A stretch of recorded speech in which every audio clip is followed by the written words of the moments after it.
Hello, this is Alex from phpacademy.org, and this is a video tutorial for the new Boston. In this video tutorial we are going to be looking at the headers function, or the header function in PHP. So to modify the headers that are sent to our browser. Now, why would we need to modify headers that are sent to our browser? Now, there are lots of different reasons for this. You may want to say enable or disable caching of pages. You also might want to change the document type, so you might want to change it to say a JPEG image or a PNG image or something like that, in order to process an image on a page if you were using, say, the PHP GD library, which is something you can look at later. However, in this tutorial, because we're just talking about functionality of this, we're going to be using this header function to redirect our users to another page. Now, before we start, it's really important to let you know that the header function, which looks like this, cannot be used after output has been sent to a page. So, for example, if we have a header called, or some header tags, this is HTML output. Therefore, we're using PHP afterwards using the header function. However, this won't work because we've already sent data to the page.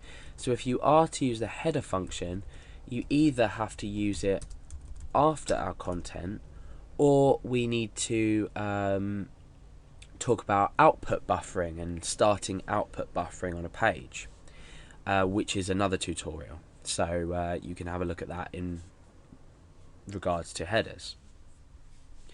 So let's just say we have a PHP, a blank PHP page.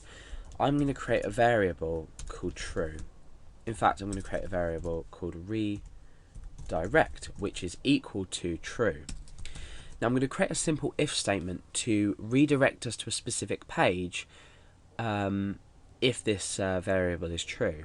So obviously this is an example, but later on, if you have, let's say, want to log a user in or log a user out, you might want to redirect them back to a specific page.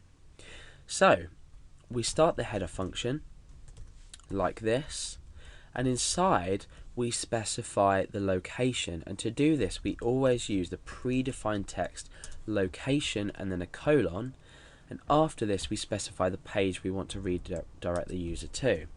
So I'm going to say redirect page equals http://google.co.uk. So now what I can do after this is I can append redirect page. So this is essentially the same as typing header and then the location inside, and then writing it like that. However, I'm using variables just so we can get used to the idea that this page may change. So at the moment, this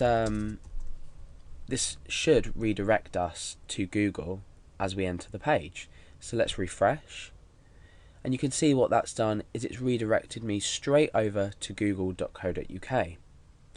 So let's slightly modify the script. I want to say if redirect equals true, redirect the user, otherwise don't. So at the moment redirect is equal to true, but I can change this to redirect equals false, and we can go back headers, and we haven't been redirected. However, if we were to change this here to true and we were to redirect to a specific page, then we refresh and we are redirected. So just by demonstrating the use of the function with regards to redirecting a user, you can see that how useful it is in changing page information. Like I said, now this is an example to redirect a user. However, if you research this function enough and watch some of my other tutorials as well, because we will be using this function later on, you'll understand that it's not just for redirecting a user. It's actually just to modify the header information with your client, your browser. So bear this function in mind. The location feature of it is very important, and it's a great way to sort of quickly redirect your user without using any meta tags, so HTML meta tags. And just remember that we can't have any output, any HTML output before this. So I've created header tags my page with the h1 tags. Now let's go back and go to headers. Now we've got the my page displayed, that's absolutely fine, but now we have a warning. It says cannot modify header information. Headers already sent on line 8. So this is the where we're getting the error. You can see this is line 8, but headers already sent. However, if we were to have this below here, we're already modifying the page's headers, so we're resending header information, but we're never going to get to see this.